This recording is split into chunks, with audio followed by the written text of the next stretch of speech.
Update sa mga fry natin. Yung mga fry na choco marble na balon mold. Malansog sila. Maganda yung kondisyon nila dito sa ginawa natin tank. Tapos ito naman yung mga merong 1 week old, merong day old na mga fry ng KKBN natin. Ito mas marami to. Nasa 50 pieces. 50. Ito, 28.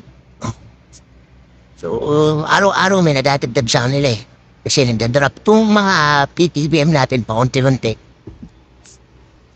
Tapos ito naman, choco marble natin eh, no? May steady naman siya. Dalawa yan. So, yung isa na, yun, meron pang fry ulit to. Sakpo, nakita natin, no? Unti-unti nadadagdagan pa siya. Nagdadrop natin yung isa. Isang choco marble natin. So, ayan.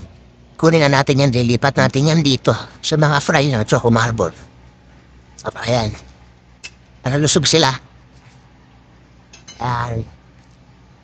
So, sa mga followers natin, pabigyan sila kayo pa, mamimigay tayo. Ito mga PKBM natin. Yeah. Alright? Thank you.